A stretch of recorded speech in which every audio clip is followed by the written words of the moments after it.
Hey guys, what's going on? It's Eli with Little Blue, and yes, continuing on with season 2 of The Mandalorian. Now we're now up to chapters 12 and 13. Chapter 12, which being Chapter 12 being The Siege, directed by Carl Weathers. His debut as a director on The Mandalorian. Very good. Yes. Very well done. Very well shot. Everybody keeps joking about the crewman that got in the shot, which is funny because that stuff happens. You know, there's no way you can avoid it sometimes. I even discovered it on Facebook, and I even showed that to you. Yeah, and they've even come out with a joke action figure of the Which I discovered too. I think he's called the T-shirt guy. He's wearing like a green T-shirt and he's got a wristwatch on and a pair of jeans. And it was pretty funny. But, you know, no director wants that to happen, but it's bound to happen sooner or later. I can tell you for a fact, I've watched the episode now 3 times and I still haven't seen it. So, and I'm not looking for it. So, and I'm not going to look for it. I might look for it for fun, but it happens. I think as of now, Disney Plus did remove that. Okay, well, that's good. But I never noticed it when I first saw it anyways. Makes it fun, you know. It's just, it happens. Stuff like that happens. Yeah, camera crew would get in the way, like that one incident in Harry Potter and Chamber of Secrets, and even somebody in a cowboy hat and like cowboy sun hat, whatever, and sunglasses in the first Pirates film. Exactly. Yeah, do you remember that one? Yeah, I remember that one. Yeah, that. So stuff like that's happened and so on, and this happened again with in Star Wars with Mandalorian. Well, in this episode, we get reintroduced to Mithril, who's the green fish guy that almost gets killed by the 2 guys in the cantina. He's like at the opening scene of episode 1. But he's kind of like blue, isn't he? Yeah, he's kind of a bluish green. Bluish green. That's to put it. And he's now working for Magistrate Grief Kargas. Yes, and we get the return of Grief Karthus and Cara Dune. Yes, Cara Dune is now Marshal of Navarro, and Mando comes back with the child. He's still trying to get to this planet to find where Bo-Katan had told him he would find Ahsoka Tano, but he has to stop off after he has a failed attempt of getting the child, we'll say the child for this episode, to help him and assist him in the repairs. See, I knew this would happen, like something would happen and he would be delayed or something, making his way, you know. Yeah, and so he goes down the rabbit hole, and so to speak, and he stops off they stop off on Navarro to get repairs done, which they do. They fix the ship up like new, and they have to. There's this one holdout that the Empire is using on the far side of the planet that they think is a military garrison, but it turns out to be a lab. We find that it is a lab. It is a cloning lab, and we also find out from the doctor we were introduced to in episode 2. Mm-hmm.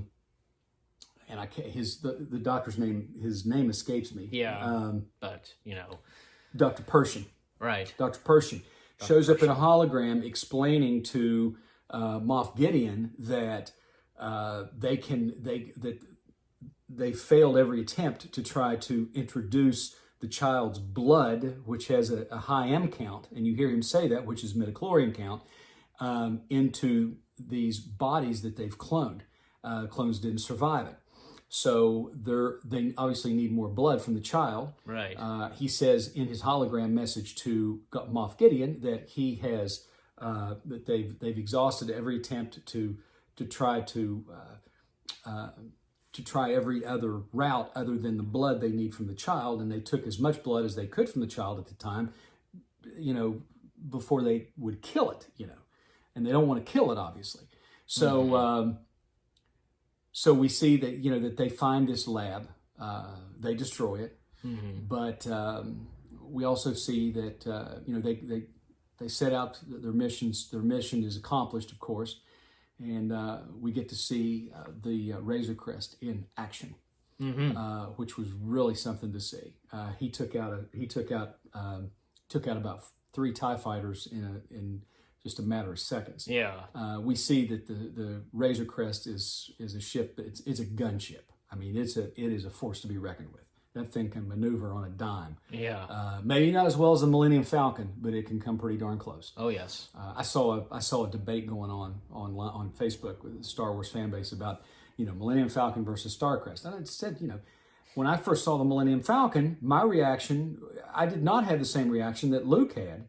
When Luke sees it, he says, "What a piece of junk." Yeah. I thought the Millennium Falcon was one of the coolest ships I'd ever seen in my life. But when I saw the Razor Crest, my first opinion of the Razor Crest was, "What a piece of junk." But it's proven to be anything but a piece of junk. Yeah. That ship grows on you after a while. It's a really cool ship. And it's really clever how they came up with the design, because it's not anything spectacular. It's just a ship that grows on you episode by episode as you see it do the things that it does. So, mission accomplished. At the end of it, he's telling Grief Kargas and he's telling Cara Dune he has to leave, because he now knows that Moff Gideon is still alive. Yes. And he knows that that he has to keep running. What he doesn't know is that when they were repairing the Razor Crest, there's a spy. There was an imp operative or spy. Yeah, as I who said, was, spy. who was helping with the repairs and planted a homing beacon on the Razor Crest. So now they can track it wherever it goes. Yep. And Moff Gideon's last words were, "We'll be ready." Yeah. So we know he's coming. It's teased that he has his army. Exactly. Yep. And even the X-wing pilots, only one of them makes a cameo. Yep. It was good. We learned, of course, Cara Dune was from Alderaan, and he leaves her a rank insignia as sort of a salute to her service, right? And the fact that she lost everyone on Alderaan, Yes. and then he says that he served during the battle. He served during Alderaan, which would have meant that he was serving at the time the Death Star destroyed Alderaan. Yep. And probably prior to that as well. But it was a good episode. Chapter 13 dovetails right into it. Mando does make it to the planet, and within the first 10 seconds of the episode, we see Ahsoka Tano. Yes, we're now on chapter 13, of course. Which was directed by Dave Filoni, yes. Who created Ahsoka Tano. Yeah. And we see her within the first 10 seconds of the episode when it opens up. Already. Didn't waste time at all getting her on screen. Yep. And her live action version Rosario Dawson is absolutely spot on. Oh, yeah. Perfect. I was watching it and I was going, my God, you can't tell the difference between this and watching it on Rebels. I mean, it just looks so real. And Clone Wars. Yeah, Clone Wars. But I thought the animation on Rebels, the CGI looked more. It was a little more detailed. Not the same, but there was a little more detail to it. You look at Clone Wars, especially up to season 7. It's amazing. Yeah, it is. Yeah. But I thought she more closely resembled the Ahsoka Tano from Rebels, and it was just. I mean, it was literally just like, oh, okay, yeah, she looks just like she did in CGI, right? And she's not CGI; she's live action. So it was a really good episode, and of course, the twist is that Mando shows up at this town where Ahsoka has just told the magistrate of this town that she has 24 hours, and we're not really sure what this is all about. We find out later on in the episode, but Mando shows up looking for Ahsoka, right. But he comes to this town first. Yes. He goes in, meets with the magistrate. She says, "Tell you what, there's a Jedi that's really bugging me. Kill him, kill the Jedi, and you can have this." And presents him with this staff that's made of pure Beskar steel, and it's a beautiful spear. It's made out of pure Beskar steel. So Mando, knowing pretty much that she's asking him to kill Ahsoka Tano, he doesn't agree to it. He goes out in search of her. He finds her, or she finds him, and a brief struggle ensues. And he, to get her attention, he goes, "Ahsoka Tano, Bo-Katan sent me," and so they call a truce when she sees the child, and we soon learn through telepathy. That one scene, because I like that scene because no dialogue such as this, them looking at each other and communicating. So there's no dialogue. They sit there, they sit across from each other, and they talk telepathically. Right. Sit in front of a lantern, And all the while, Mando's pacing back and forth, while all this is going on, just waiting. And we find out that the child, yes, name is Grogu. Grogu, that's right. And Grogu was trained on Coruscant. Yep. At the time of Order 66. Yep. And so he was trained in the Jedi Temple by several masters. Yep. No telling how long he'd been there, but he survived Order 66. He escaped. Someone spirited him away, probably, or he may have escaped himself. But he got away from it. The Empire knows of his existence now, and they are after him. Right. As they are after Mando, because he has Grogu. Yep. But we learned that he was indeed there on Coruscant in the Jedi Temple training. Yep. So next up is we find out that even Ahsoka had mentioned Yoda. Exactly. So Yoda is mentioned, even alludes to Anakin turning to the dark side. Yeah, that's right. Which was interesting because she doesn't want to train Grogu because she senses fear in him. And as soon as she says that, as soon as she said that, I literally said out loud, because fear leads to anger, anger leads to hate, hate leads to suffering, right? Which leads to the dark side. And that's what Yoda had said. Exactly. So she knows, or she fears, that if she trains him, he's going to end up turning to the dark side. Right. But Mando convinces her, look, let's take out this magistrate. You want this magistrate taken out? I'll help you if you'll train Grogu. Mm-hmm. So they go back to the city, and as Mando says, a Jedi and a Mandalorian, they'll never see it coming. And they didn't. They got in. Oh, they saw him coming, but they couldn't do anything about it. Because both Jedi and Mandalorians are master warriors. So they get in, of course, and Ahsoka defeats the magistrate. Yep. And then we learn who her master is. Yep. Grand Admiral Thrawn. Yep. She asks her, where's Grand Admiral Thrawn? Exactly. Yep. And my first thought is, oh my God, that means that Lars Mikkelsen is going to be who voiced Thrawn in Rebels, is going to probably play him in live action. It's a possibility. I hope, because if you see Grand Admiral Thrawn's character, let's face it, he totally nailed being the voice of Thrawn. Oh my God, he's perfect. His voice is perfect. And if you're a fan of Sherlock like I am, that stars Benedict Cumberbatch, he plays one of the best villains I have ever seen in my life. Yep. He plays a character named Charles Augustus Magnuson. If you get Netflix, go to Netflix, look up Sherlock, and find the episode. I think it's season 3, and it's called His Last Vow. Watch that episode, and you will see Charles Augustus Magnuson, but you will also see Grand Admiral Thrawn. Yeah. Because when you hear that voice, it's his voice, and the way he delivers it, you're saying, oh, this is like a human version of Grand Admiral Thrawn. And if you see Grand Admiral Thrawn, and you see Lars Mikkelsen, which I'm sure you'll throw up behind us here, they look very similar, as they typically do this with CGI characters. You will see a similarity of the actor who's voicing the character. You'll see facial similarities in the character, even if it's an animal. You will still see certain characteristics that will remind you of that actor. Right. And it's not just their voice carrying it; they do that intentionally.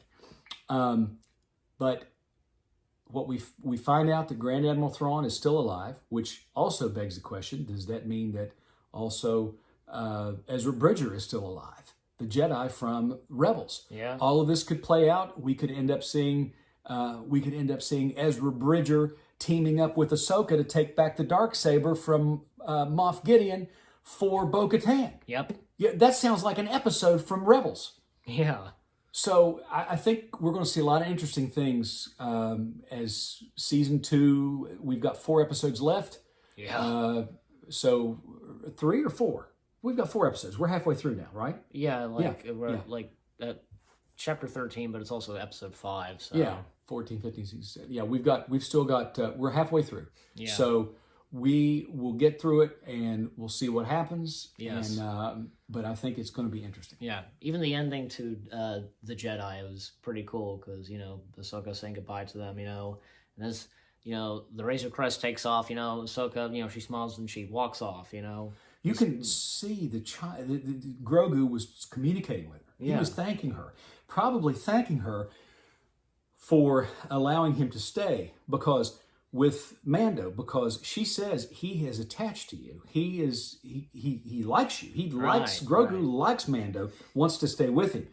So what's she telling him to do? She tells him to take him to a planet where that's ancient Jedi temple, ancient ruins where that's force sensitive, and take him to the top of this mountain on this rock, put him up there, let him commune, let him think, and let him choose his own path. Right. And as Ahsoka says, other Jedi, whoever are still alive, might pick up his plea for help and come to him. Mm-hmm.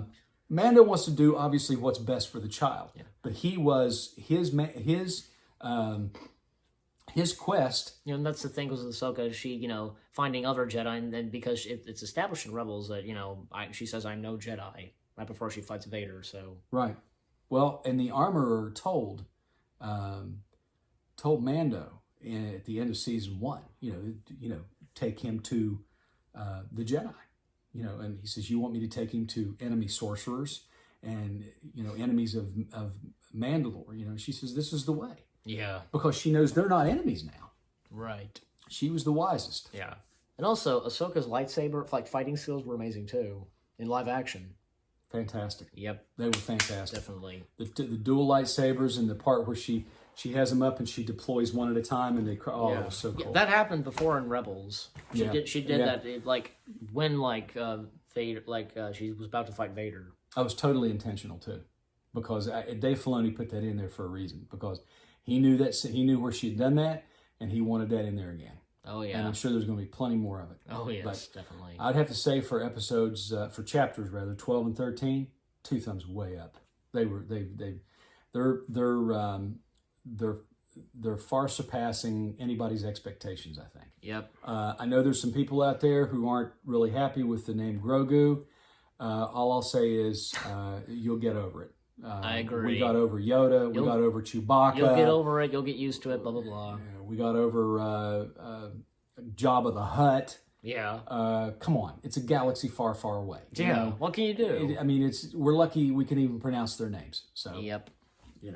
That's how I feel about that. And if you're gonna complain about Grogu, well, I got a name for you, Coyote-Mundi, one of the Jedi. That's one of the strangest names I've ever heard of in my life. But that's the guy's name. My favorite Jedi, one of my favorite Jedis, was always Kit Fisto. Kit Fisto. Okay, but he's cool. I like him. Oh yes, liked him before the Emperor ran him in. Yeah. So, any last words on chapters 12 and 13? Since we're on this, yes, go ahead and show them. Yep. And show them that as well. Yeah. Just thought of ending off our review. Picked this up for $4 at Kroger. This is the new Pez. I don't even collect Pez, but I thought it was so cool. It's Grogu and Mando's helmet. Yep. And of course, Ahsoka at the Galaxy's Edge. And this came from. This was a surprise because I had pre-ordered this and it never came, and I thought, well, I guess because I never got any notification on it, and ordered it back in April, and then all of a sudden I realized that order didn't go through. So I found one on Amazon, ordered it on Amazon. It came within a couple of weeks, got it. So walk in yesterday, and here's this. I got an extra figure. So haven't decided what I'm going to do with this figure yet. I do know that these are going for $50 and $60 on eBay right now. Not going to sell it. I didn't pay that for it. I paid $20 for this. So I'm probably going to put the Rising Phoenix, figure out a way to put the Rising Phoenix on him and hang him up somewhere like he's in flight. That's what my thoughts are. Right. I might do it. Don't know if I'm going to do it yet, but I might. Okay. All right. So once again, any last words? Great episodes. So happy with The Mandalorian this season. It's such a good such a good storyline, and getting really excited to see where it goes from here. Yep, and until chapter 14. Until chapter 14. See, yep. So, again, any last words, This is the way. Yep, Little Blue says this is the way for me. We hope you enjoyed our reviews of chapters 12 and 13, and we'll see you guys in the next video / review. More reviews on your way. Keep looking forward. They're going to be awesome. And continuing on, of course, with Season 2 of The Mandalorian. Take care. Peace out. And we have spoken.